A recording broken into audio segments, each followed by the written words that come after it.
This episode that you're about to experience is so special to me. It's one that I've been wanting to do for a long, long time.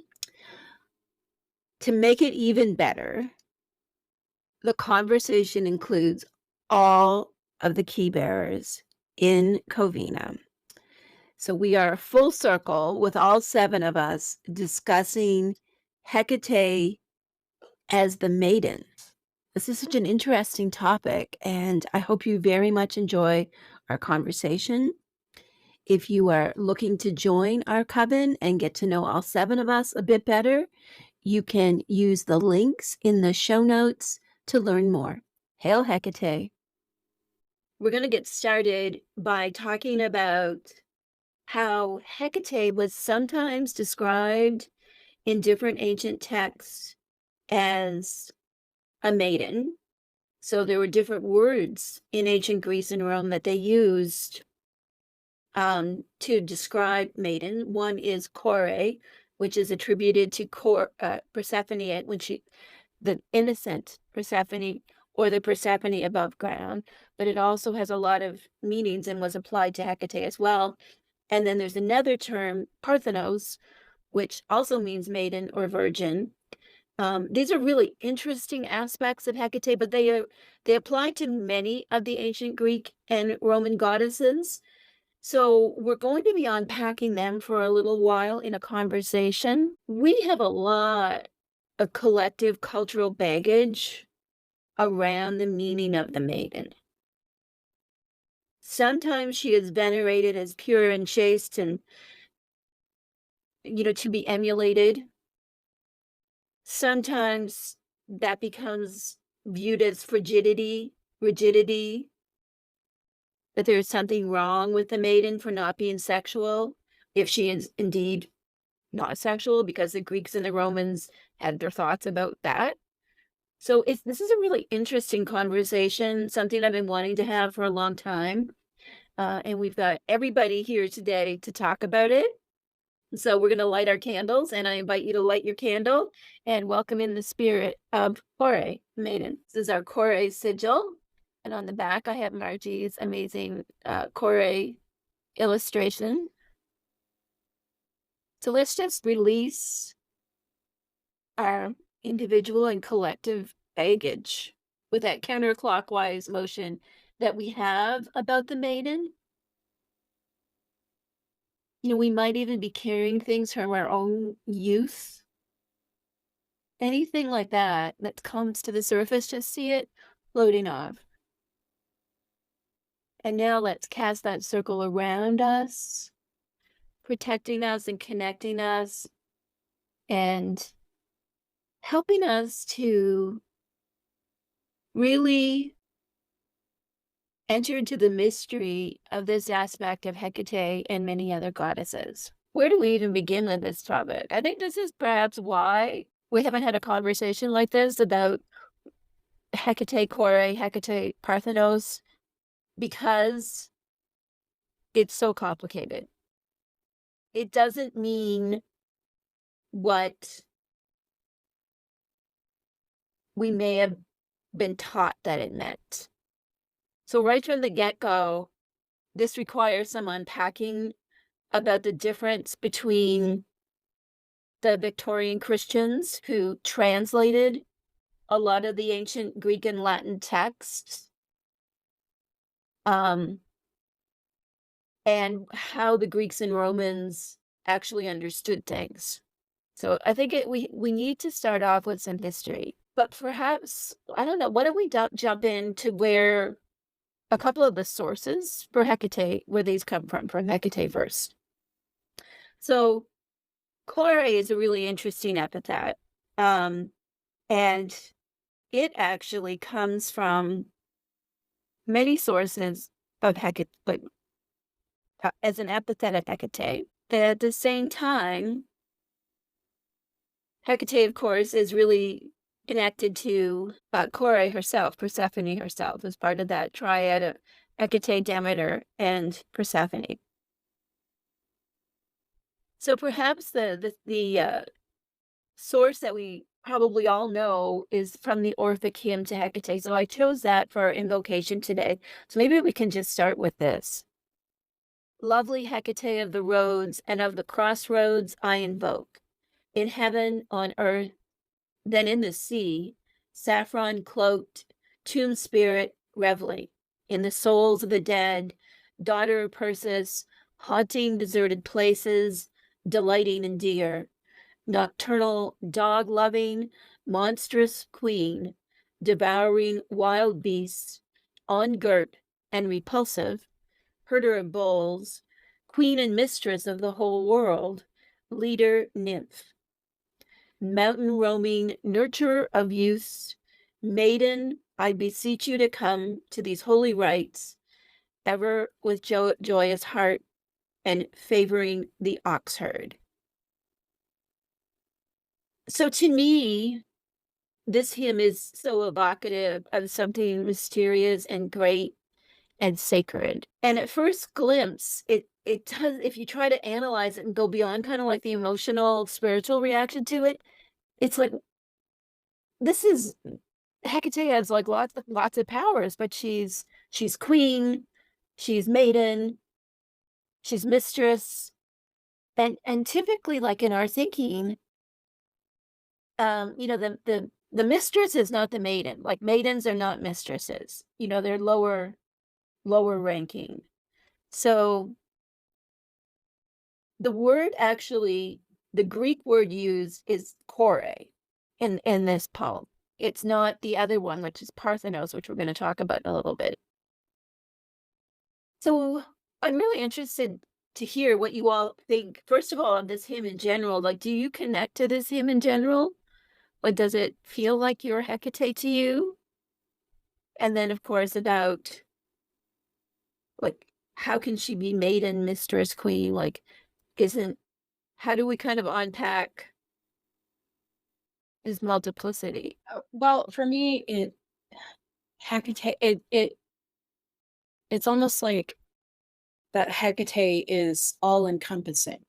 Mhm. So yes, she can be maiden, but she also embraces death and that decay so that life can begin again. So it's that cycle Right. that It's she kind that of she like, yeah. which, you know, a lot of times I'll refer to Hecate as like the older Hecate, kind of before the Greeks, was more of a great mother figure. But the great mother contained the maiden, Yes. right? But Like, oh, I'm so sorry. oh, go ahead. Um, but in a lot of the newer texts, Hecate is not, I don't, okay, diabolical is not the right word, but it's the one that came to mind. And I don't know why, but she's this darker, deeper aspect of Hecate that is like represented in the media now. She's almost terrifying in how they represent her. And that's not who she is. That is only like a surface level representation because there are all these layers that if you keep going back, yeah, you finally get to her as, oh, mother. And she is both nurturing and stern because yes, she will hold your hand sometimes, but you have to do the work and she will push you to do that work. That's so true. And, you know, like this idea of maiden of Kore, one note we need to make, of course, is that Kore not only meant like girl or female youth, but it also meant sprout.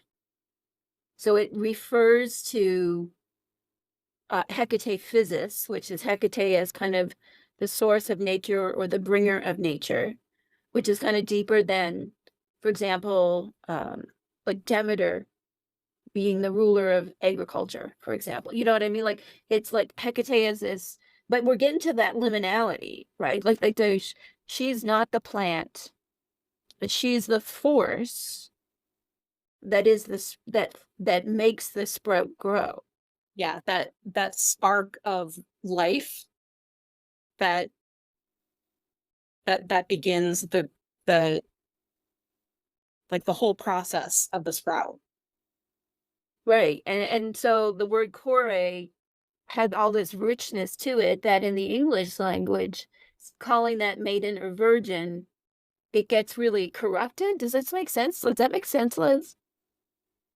Or, like, diminished. Like, Yeah. you lose the multifaceted nature of what Corey could have meant to them, and the fact that it would have meant those things at the same time, right? You didn't have to pick or choose, you have this concept of the all of those things at once. Yeah, That it meant yeah, that it meant a bunch of things, and I think, like, we've been talking about this a lot, but we do this a lot with mothers. We're gonna have a conversation later about Demeter, but we do this, like, it's something about our culture here in the West where it's like, if you are one thing, like, you need to be tightly packaged in that one thing, and that one thing can't have, like, implicitly contradictory but valuable meanings, if that makes sense. I was thinking about that earlier, and, like, the context that, like, we see women as going through stages, like, you transition from maiden to mother to crown, like, all of the roles that women take on in that life are, like, a transitory thing, whereas, like, the roles that we give to men, like, you often a hunter or a warrior and they become a father, they're additive. Like, they're allowed to be all of those things at once. They don't it's not like you have transitioned into, mother and now you cannot go back to maiden. Because that's all you can be. Mhm. If you're a mother, you can't have you can't be a mother and have a career, or you're seen as being like neglectful to your family, or power hungry or whatever. You have to stay in that lane. It's very I limiting. Yeah, that's a really good point that we haven't made yet, is that this issue of, like, how we think of a maiden, it's a woman who hasn't had children or is a virgin, hasn't had sex. Um, and I don't believe, like, in that Orphic hymn, he wasn't referring to Kore as, someone who never had sex. But that's not what the author was trying to evoke. But I think for, like, because we live and, like, still in the consequences of how the Victorians were so uptight about sex, they were so obsessed with sex, um, that when we see maiden, there can be a connotation right away, that she's, like, virginal in the sense that, in purity culture and all that business. I don't know, Alyssa, you had some good notes about purity culture. Yeah, and I think it ties in a little bit with what I was saying about, like, it's like, once you are no longer a maiden, like, you can't go back, but I was thinking a lot this week too about how, like, the idea of maidenhood, like, even, like, when we have, like, a ship that makes a maiden voyage or something like that, like, it is something that is designed to be ephemeral, it is something that is designed to be taken away, and that, like, something, has diminished value when that's taken away. I mean, that's purity culture in a nutshell is, once you've had sex or, had children or whatever, like, you are no longer this desirable ideal that is held up, like, you're corrupted, and, like, you can't have that vitality and that youth anymore, which, I mean, I think the reclaimed maiden, which I think we'll probably talk a little bit more about later, is, is just a rejection of that idea. Definitely. And, it's interesting you bring up this idea of, like, in one hand, in purity culture is, like, not having sex, all those kind of organizations that are about, girls committing to not having sex before they're married or something. But on the other hand, you get the purity culture around, if you're a woman and you don't have a husband and children, then you're impure too. And in the ancient Greeks and Rome, there were competing views about this just like there is now. There was, in terms of, like, the medicine that would have been practiced back then, there were two views. One was that chaste women had better health and better mental health, better everything. But then the other view was that if a woman didn't have a husband and children, then she'd go crazy. So we've got that kind of idea of the maiden too, right? Like the spinster aunt. So it's Yeah, you realize like up to a certain point in your life, and then all of a sudden, and I wonder if it has something to do with like when you start to like age out of the male days. I don't know, does that make any sense? Where like you're starting to like get to that point where you're no longer like, desirable and you don't have children acceptable, and that's sad. But you know, if you're young and beautiful and like I don't know, it almost like purity almost kind of gets like fetishized. You know, like Ethan. No, I don't find it's like go ahead, Kristen. No, I know. I would have followed that up with something. In this idea that I don't know, like virgin to me, being sort of this sense of purity or being untainted, and full of vitality and whatnot. But like what you're saying, Alyssa, I think maybe it is sort of like in purity culture, what determines who or what is tainted, right? Do you know? Right. It's the What I'm Catholic saying? structure, it's the male gaze. Yeah. And that's Yeah. what I was gonna comment on as well with the male gaze, because I feel like in our society, youthful, women or girls, I mean, they're the ones that have all of this power ideally. I mean, they're in movies. They're on, clothes catalogs, they're the ones that get all the roles. They're on perfume bottles and they model and they're Instagram, and it's who everyone and there's no limit to what we assign to them. I mean, I even think of roles where in like in movies in particular where they can play the wife and they can play the mother, and their spouse, usually a male, is twice as old as them. But we feel very comfortable as a society allowing that versatile role because of their youth, like the potential to spark. Oh, that's such a good point. And, it makes me think of how the Greeks and Romans viewed the divine. Like they didn't believe the divine really aged. They kind of were always, in my mind, I've always thought that the, the divine's always roughly 30, that they're not children anymore. But even like the younger deities, like maybe they might have perceived Artemis as being slightly younger than, let's say, Demeter or Hestia, but not in a substantial ways because the divine didn't age. So this whole idea of the maiden, when applied to the divine, was not that they were young and sexy and hot. It was about having a more youthful countenance, I would say, or being more connected to nature and different. It's really, really interesting. Like there's so much to dive into about this. And, with Hecate, like her liminality, like it makes sense to me. It probably would have made sense to them that she wouldn't be like caught up in the never ending Zeus escapades. Though in a couple of minor myths, she is involved with Zeus and others, but for the most part, like the big stories that feature Hecate in them, she is the one from afar, and she doesn't get caught up in the melodrama, like with Demeter and Hera and so on. We wanted to also talk about the other major title that means maiden, because this one is really juicy. Corey is really juicy, and we could talk for a long time about that.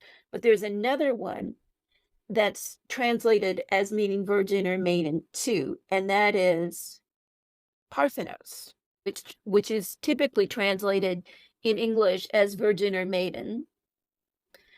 In what's known as the Chaldean Oracles, which is a collection of fragments with a really fascinating history. But in this collection of fragments, Hecate is described as a mediating force, the world soul, so the kind of the essence of creation and destruction. If you're a fan of Star Wars, kind of like the Force. And so this is a channeled text that is linked to philosophers at the time. Philosophers back then were not separated from theology or the mystical. So that's also something we have to kind of like shift our minds around when I say this was a philosophical text. Um, you know, a philosopher back then studied the spiritual, studied the mystical, studied the esoteric, which is different than philosophy today. So the source of Parthenos, it comes from this collection of fragments, and I'll just read them and then we can talk about them.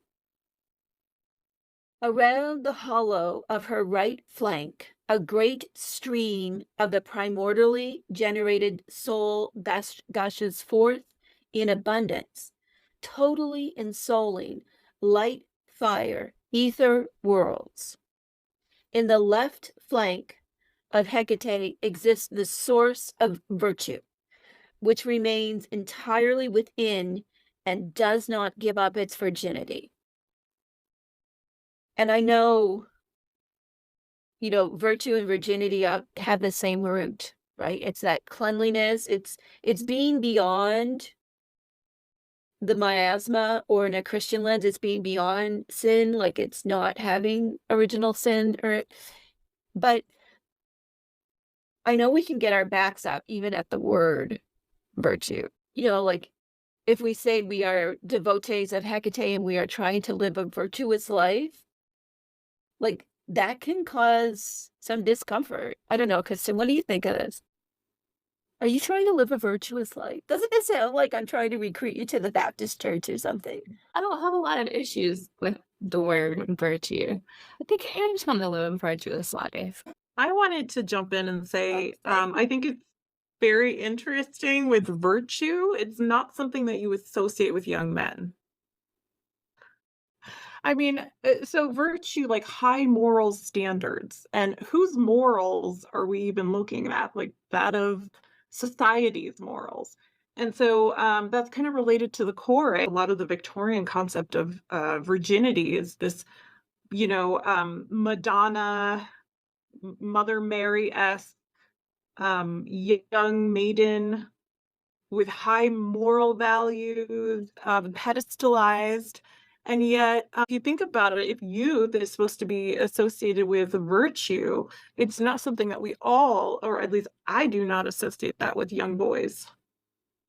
I associate them with honor. Because you can associate a win of it.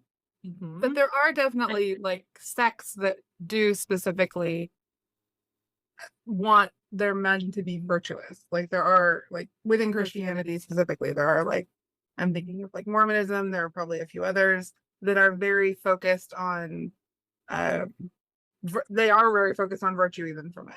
Like that's part of as far as I understand that, like that's why you go on a mission, that's all those things to like retain your virtue. But they also do that in a very specific way to set themselves apart from the rest of society, right? Like, so even there's an acknowledgement that the rest of society may not, but we do this thing and that makes us special.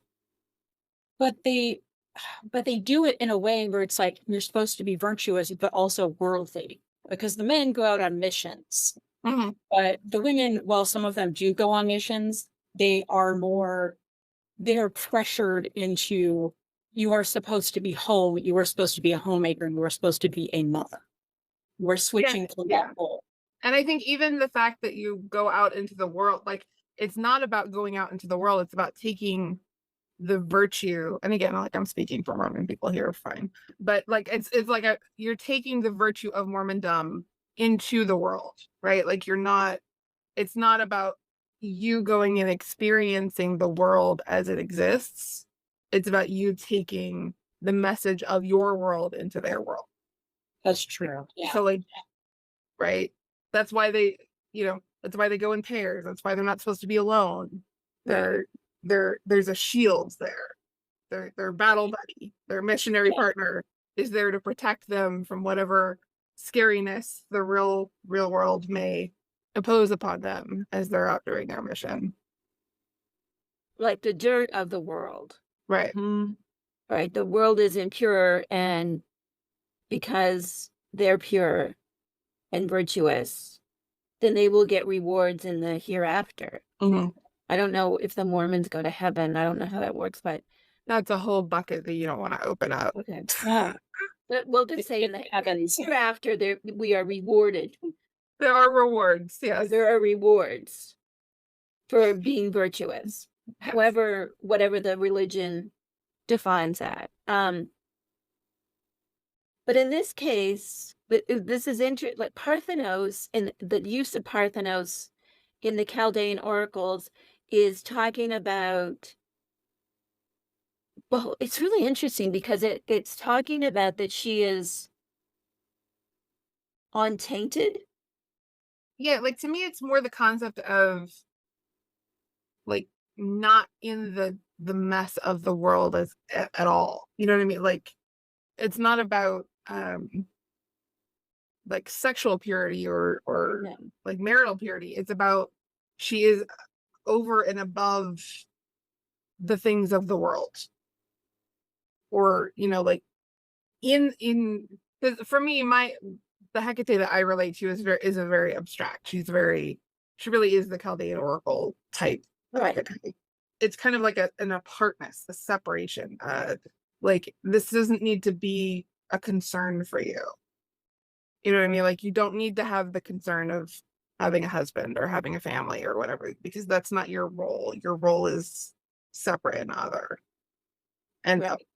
to me, like above those kind of concerns, but however you interpret it. It also probably links to Hesiod's theogony. So when we talk about the Orphic in the Chaldean oracles, we're talking fairly late in antiquity. We're talking about around the 2nd century of the Common Era. But when we flip back over 1,000 years to Hesiod's theogony, that describes Hecate as this great mother figure. She's very much like what you were just saying, Liz. She blesses humans and does all these things if we propitiate her, but she is other. Zeus gave her dominion over the 3 realms of land, sea, and sky. And when we look at like Zeus and Hera and all that lot, like they are a messy, dirty bunch. They are having sex. Zeus is doing all kinds of things that are quite horrible. There's a lot of trickery. Hecate is never associated with that. There is like, so it's almost like Parthenos. She is other. Like she is virginal because she doesn't get involved in these affairs that the other gods get involved in. When you were reading the Chaldean oracle, I kept thinking of sovereignty instead of virginality. Like it is what you're saying is that, you know, she keeps separate from these things. You know, it's like when we cast our circle for Hecate, you know, like I am at the center, but I am still me. Like I am sovereign. Like she's got all this stuff going on around her. She permeates everything because she is liminality, but she's her like self-contained. But that's how I think about it. Something on the original. You know, I wanted to add on to that. I think that's a great idea because it reminds me of how in ancient times, women that became priestesses or who were in the temple had extreme amounts of power. They were separate from society. They were very well educated. They didn't have to answer or be beholden to any male.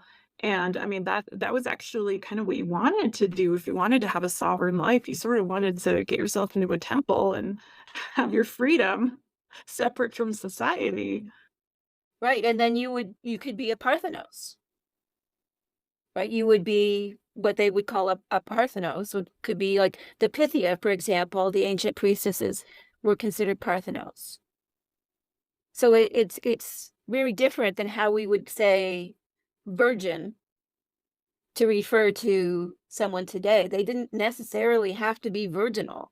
You know, they could have sexual relationships, but they were beyond, well, not all of them, but in some cases it's theorized that they did have sexual relationships but there wasn't their job to become like gyne, which is the word for like a woman of the house and be married and have the household. Like that meant you weren't Parthenos. Well, sometimes it did.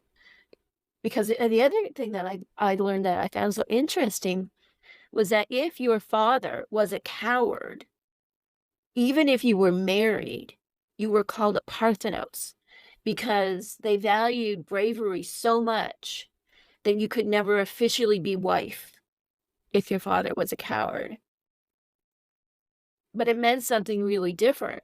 Like it was derogatory in that sense, right? Because you were being denied your legal status in that situation. So these were disempowered women, not like the priestesses that Leia was talking about. Disempowered women could have this applied to them, and it would mean that it could be really derogatory. But in the other sense, you could be considered a Parthenos and actually have children, especially if you were a woman who owned land.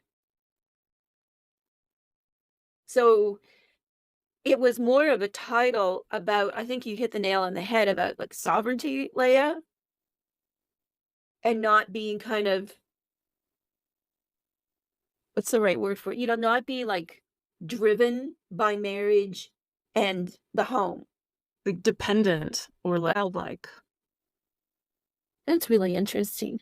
So if may have been thinking, well, I've heard the word Parthenos before. Well, of course, the Parthenon.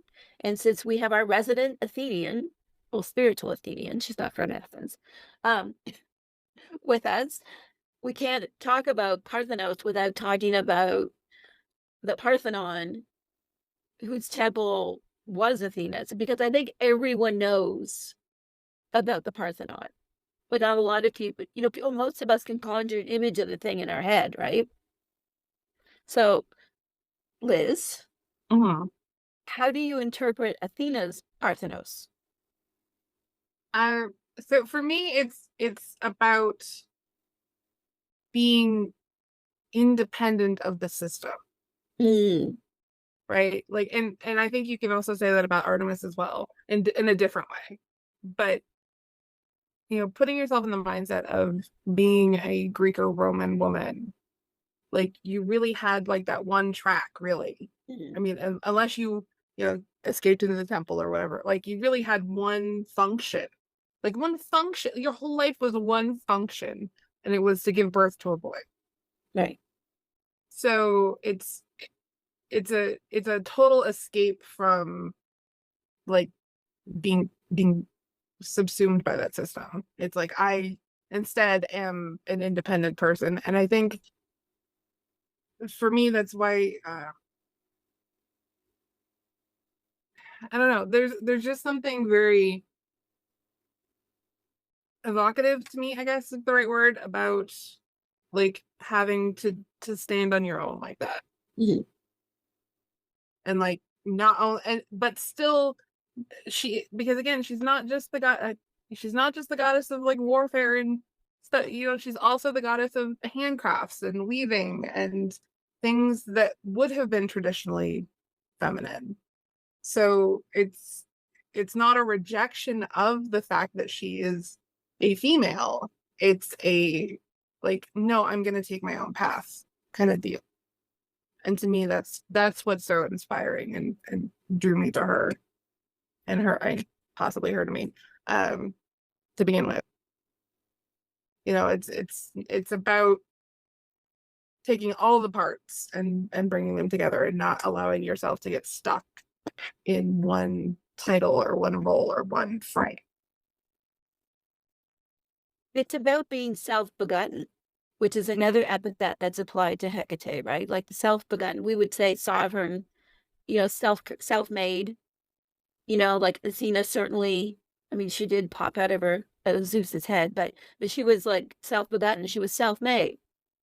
She found Artemis was another, also like that, like they found their own way in the world and were separate from the rest of the gods. It's really interesting, and I just hope our conversation is helping everyone open up to these two different Kore and Parthenos, which in English translations are just translated as virgin or maiden, and it can make us think it has something to do with sex or youth.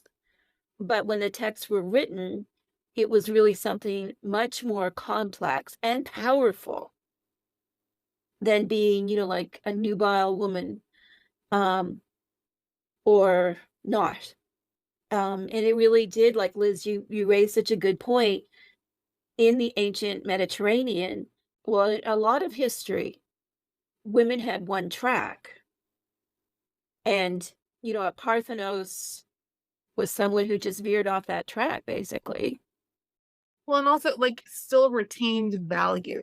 Right. right? Like, so even if you do narrow it down to just virginity in that context, that was your value. Mhm. So if you have that title, somehow, some way, you are still valuable Right. as opposed to have being used. Like, Right.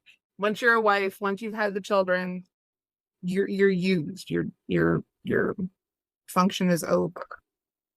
So Right. You have that kind of power, which is like a more primordial power, like because it's not coming from being well married or what, like or you know what I mean.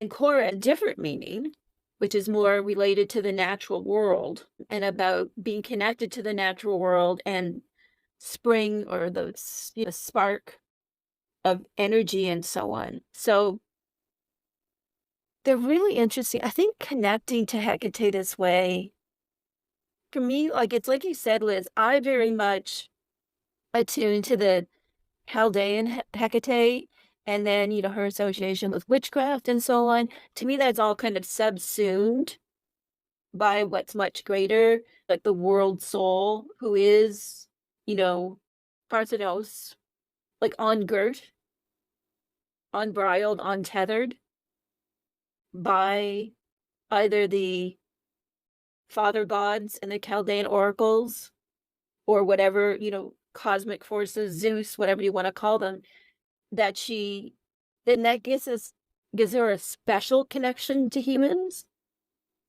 but she doesn't kind of do the human things that the other gods do. It works with Artemis. Does it work the same way with Athena, that it's kind of like she's not human, but she's good? like there's so much civilization with Mhm. Athena that I don't know that it's necessarily the same. Now granted, like then you get into the arguments about like how much of that was put on her. Was that really true?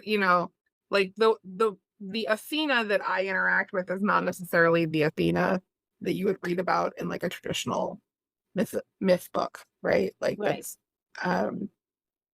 but like for me, when I'm interacting with a different goddess, like I tend to see them as like aspects of the energy that is Hecate.